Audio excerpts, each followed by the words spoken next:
Міне 2023 жылғы оқу жылы да жақындап қалды.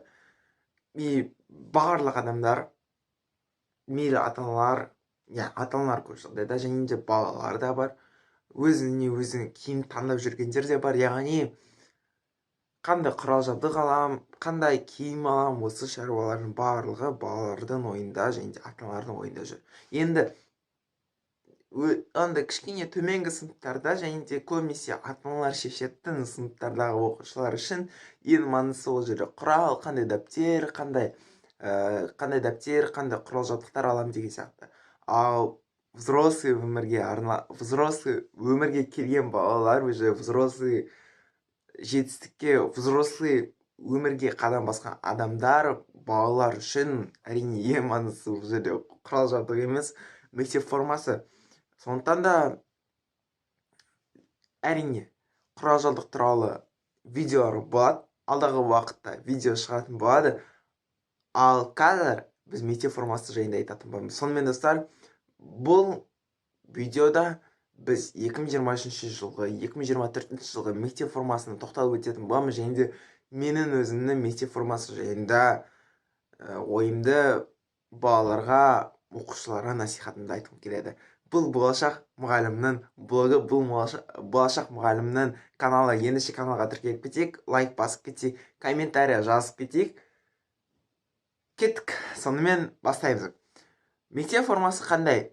Мектеп формасы негізінде мектеп формасы түсінікті. Мысалы біз дорамалар көреміз ғой, барлығымыз емес, бірақ көбіміз көреміз дораманы көрген кезде, мысалы Кореяда сразу байқаймыз да, окей, мыналарда Кореяларда қызыл нәрсе екен.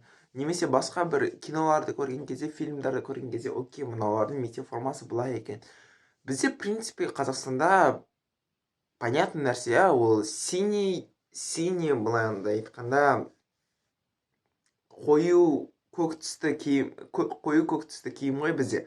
Сонымен барлығы түсінікті, бұл жерде арты ештеңе керек емес. Бұл жерде біздің президентіміз сияқты киім, яғни бұл жерде пиджагымыз қою көк түсті, ақ жейде, яғни ақ жейде деген кішкене түсініксіз болады. Ақ жейде деген орнына ақ рубашка деп айтайық. Ақ рубашка, кең тігілген шалбар, яғни қысқа емес, кең тігілген шалбар. Бұл жерде тағы да бір нәрсе айтып өтетін нәрсе, бұл жерде шалбардың ұзындығы тобықтан қысқа болмау керек, яғни тобықты жауып тұру керек шалбар.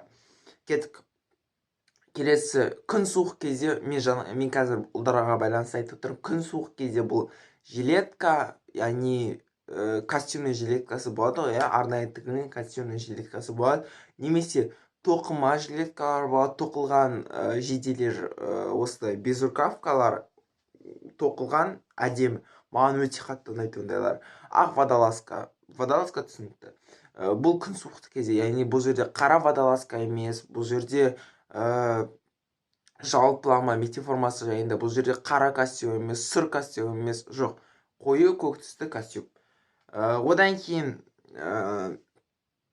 кем дегенде бұл жерде уже официально, мен официальнысын айтып тұрмын. Кем дегенде жейде, жилетка және де шалбар. Бұл ұл балаларға арналған. Енді қыз балаларға арналғаны.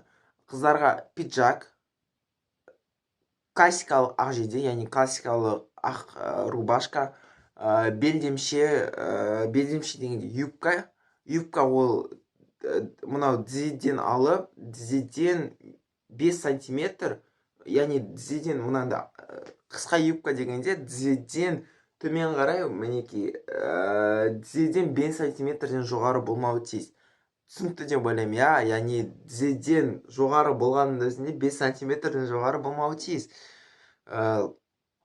Одан кейін бұл жерде жилетка киюге болады, бұл жерде кең тігілген шалбар киюге болады, бұл жерде сарафан киюге болады. В принципе, қыз балаларға варианттар көп. Одан кейін күн суық кезде бұл жерде тоқыма кеудеше, яғни бағана ұлдарға да айтқан тоқыма жилетка, одан кейін ақ водолазка. Кем дегенде бұл жерде жейде жилетка және де белдемше. Сразу дальше ары қарай кетейік. Мата түрі. Енді мата түріне бір қатты қарамайтыны барлығы түсінікті. Самый главный бұл жерде ең маңыздысы бұл жерде жаңағындай сенің мектеп форманың түсі, во-первых түсі, во-вторых не киетінің деген сияқты. Мата түрі бұл жерде 75-85% табиғи мата, және де 15-25% синтетикалық қоспа киім, қатты мыжылмауы тиіс. Одан кейін тыйым салынар әртүрлі діни конференцияларға тән киім элементтері мен шынымды айтайын, бұл жерде кішкене түсінбедім. Қандай діни конференцияларға тән киім элементтері түсінбедім мен, честно. Менің ойымша бұл жерде айтып тұрғаны мынандай, көбінесе енді мұсылмандарда емес, өйткені мұсылмандарға, кейбір адамдарға бұндай тыйым салынады, енді ол жаңағындай үкіміне қарай. Бірақ адамдардан көргенім мынандай, көптеген әншілерде болсын, басқаларда болсын, осындай христианствоның, құдай сақтасын, христианствоның осындай элементі тұрады, осындай мойынға іліп қоятын цепочка. Вроде сондай деп ойлап тұрмын енді. Одан кейін не нәрсе киюге тағуға болмайды, ол үшкірі бұйымдар бар киімдер немесе асексуарлар. Кешіріңіздер. Бұл жерде мен түсінікті деп ойлаймын, ешқандай артық нәрсе жоқ. Және де мектеп формасын жабдықтаушы мен өндіруші ата-ана өздері таңдайды. Астананың орта мектептеріне арналған, яғни бұлардың барлығы Астананың орта мектептеріне арналған нәрсе болып келеді. Енді барлығы түсінікті деп ойлаймын. Мен бұл жерде принципі артық нәрсе айтқым келмейді. Мектеп формасына артық нәрсе айтқым келмейді. Мен қазіргі айтатын нәрсем ол балаларға, оқушыларға, сіздерге арналған нәрсе. Кеттік. Сонымен, мектеп формасы ол дискуссия, әрине. Ол туралы мүмкін Құдай біледі, бірақ мүмкін болашақта видео түсіруіміз мүмкін. Мектеп формасы жайында, мектеп формасы туралы нақты. Мектеп формасы керек пе? Мектеп формасы қандай болу керек? Мектеп формасы свободный болған дұрыс па? Мектеп формасы свободный болмаған дұрыс па? Не үшін мектеп формасы свободный болған дұрыс? Не үшін мектеп формасы свободный болмаған дұрыс деген сияқты дискуссия көп, адамдардың ойлары көп. Мен бұл жайында қазір тоқталғым келмейді. Мен тоқталғым келетін нәрсе менің өзімнің басымнан өткен нәрсе.